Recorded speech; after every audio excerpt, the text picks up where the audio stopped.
ሰላም ጤና ስጥልን ውድ የተከበራችሁ ዳጣ ቀጣይ ክፍል። ኤቢ እንግዲህ በባለፈው ክፍል ላይ አርጁንን መጠጥ ዘልና ብላ ጠርታው ነበር። አርጁንም እንግዲህ ቀጥ ብሎ መጠጡን ተሸክሞ ወደ ቤት መጥተዋል። እናቷና አባቷ ቤት የሉም። ናታንም አልነበረም፣ ማንም አልነበረም። ታዲያ ገዛኝ በር አላስገባም። ምን ልሰራ መጣ ብሎ ቢታገለው ቀጥታ ለኤቢ ደወለላት አርጁን። እሷም መስኮቷን ከፍታ እንገዚህ አስገባው እኔ ነኝ የጠራሁት አለችው። ገዛኝ ብናደድም ምንም ማድረግ አይችልም፣ ምክንያቱም የቤቱ ልጅ ስለሆነች።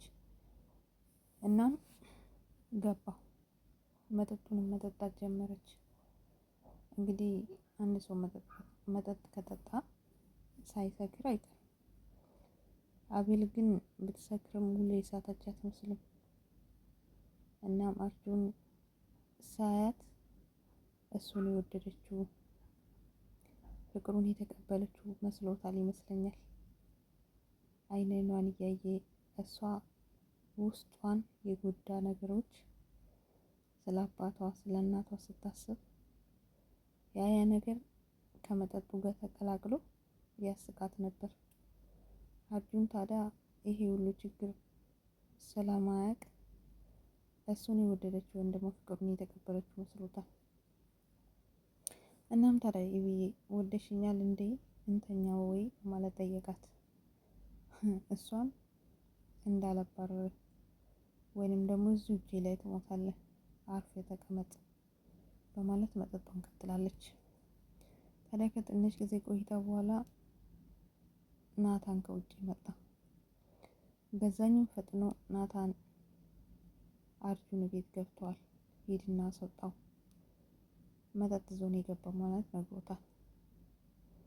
ናታንም በጣም ገርሞት ወደ ቤቱ ገብቶ አርጁንን ለማስወጣት ሄደ። እና ታዲያ አያገባህም፣ ተው እንዳታስወጣ እኔ ነኝ የጠራሁት ማለት ናታንን ተናግረዋለች።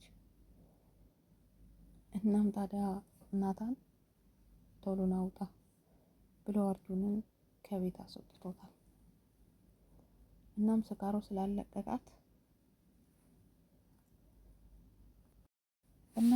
ስካሮ ስላለቀቃት ራሷን ማሟት ተኝታለች።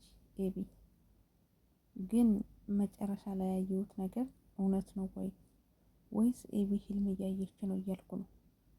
ምክንያቱም ማታ እራታቸውን በልተው እንግዲህ መዲም ነገር እየጎነጎነች ደረጀንም ልታሳጣ ማርቲ ወይካ ትላታለች። ማርቲ ግን ልቀበላት አልቻለችም።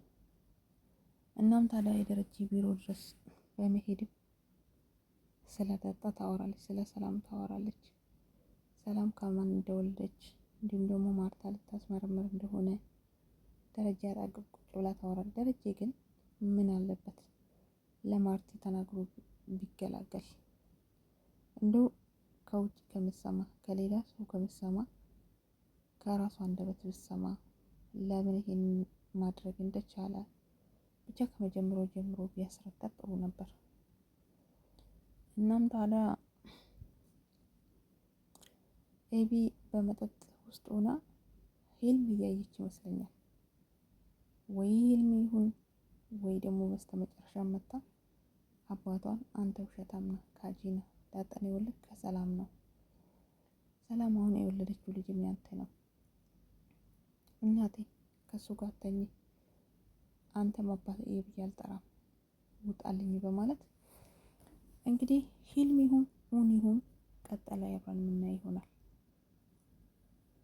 መዲም በገዛ እጇ ጠንቋይ ቤት ሄዳ እንግዲህ እሷም አሪፍ ፊልም እያየች ነው። ጠንቋዩ እንግዲህ የጠየቃትን ጥያቄ ሰምተናል ባለፈው። እናም እሷ ሲበላት ምክንያቱም ራሷ ፈለጋ ስለሄደች እና ውድ ቤተሰብ ቀጣይ ምን ላይ እንደደረሱ ደግሞ አብረን እናያለን። መልካም ቆይታ